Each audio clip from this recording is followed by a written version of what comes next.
அன்பார்ந்த எங்களுடைய மகம் பூரம் உத்தரம் ஆகிய நட்சத்திரத்தில் பிறந்த சிம்மராசி நேயர்கள், சிம்மராசின்னு எடுத்துட்டால் சிம்மராசி நேயர்களுக்கு ஆவணி மாத பலாபலன்கள் அப்படிங்கிறத தான் பார்க்குறோம். அதாவது ஆவணி தமிழ் மாதம் விஸ்வாவச வருஷம். இந்த ஆவணி மாதம் ஏதாவது கிரகங்கள் மாற்றமாக இருக்கா, பயிற்சியாக இருக்கா, சிம்மராசிக்கு ஏதாவது நன்மைகள் அப்படிங்கிறது நடக்குதா அப்படிங்கிறத இந்த பதிவில் நம்ம பார்க்குறோம். பொதுவாக சிம்மராசின்னு எடுத்துட்டால் இப்போ இருக்கிற ராசியிலே ரொம்ப கஷ்டப்படக்கூடிய ராசி சிம்மராசி. எதுவுமே வெளியில் சொல்ல முடியாது, மனசுக்குள்ளேயே போட்டு அப்பா அம்மாட்ட சொல்ல முடியாது, மனைவியிட்ட சொல்ல முடியாது, கணவன்கிட்ட சொல்ல முடியாது, குழந்தைகளை சொல்ல முடியாது, ஃப்ரெண்ட்ஸ்கிட்ட சொல்ல முடியாது. அவ்வளவு சொல்ல முடியாத துன்பங்கள். இங்கே வாங்கி அங்கே கொடுக்கறது, அங்கே வாங்கி இங்கே கொடுக்கறது, பணம் ஒரு பக்கம் செலவு, மன உளைச்சல், மன வேதனை. புதிதாக ஒரு இடத்துல போய் மாட்டின்ட்டு போட்டு பெண்டை நிமித்தமாக வேலையில் புழிஞ்சு எடுப்பான்.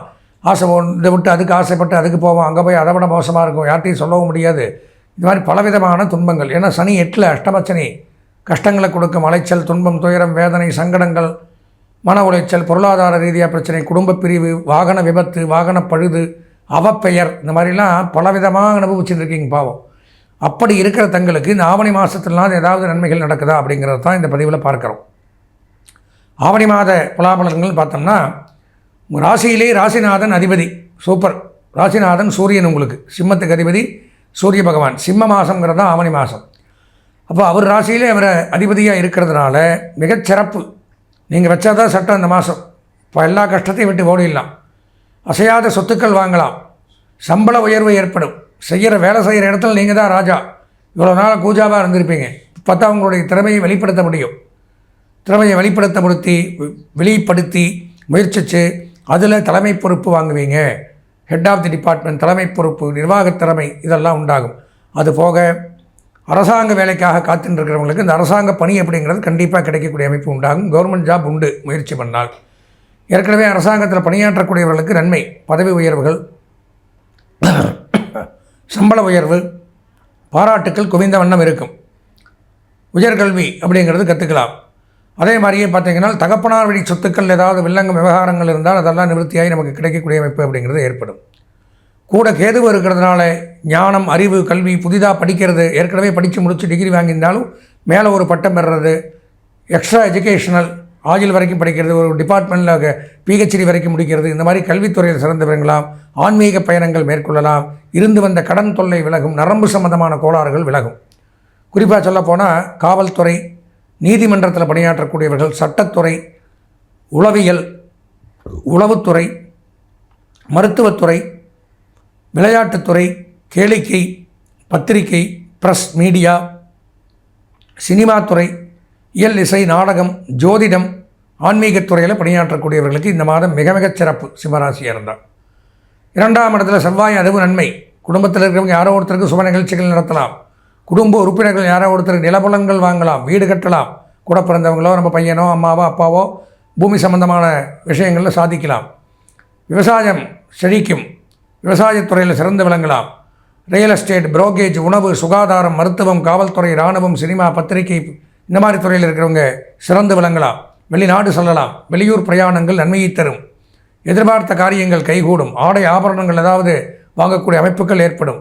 எலக்ட்ரானிக் பொருட்கள், அழகு சாதன பொருட்கள் வாங்கி மகிழலாம். 3ஆம் இடம், 4ஆம் இடம், 5ஆம் இடம், 6ஆம் இடத்துல ஒன்றுமில்லை. 7ஆம் இடத்துல ராகு. 7, 8 சரியில்லை. 7 ராகு இருக்கிறதுனால கலத்திரஸ்தானம். திருமண வாழ்க்கையில் சில பிரச்சனைகள் உண்டாகும். கணவன் மனைவிக்குள்ள கருத்து வேறுபாடுகள், பிரிவு, தேவையில்லாத பிரச்சனை, திருமண தடை, நரம்பு ரீதியான பிரச்சனை, வயிறு உபாதைகள், கண் உபாதைகள், பெண்களாக இருந்தால் மென்சஸ் ப்ராப்ளம், கர்ப்பப்பை கோளாறு அப்படிங்கிறது வரக்கூடிய வாய்ப்புகள் உண்டு. 7ஆம் இடத்துல ராகு இருக்கிறதுனால. 8ஆம் இடத்துல சனி சஞ்சரிக்கிறதுனால அஷ்டமச்சனி.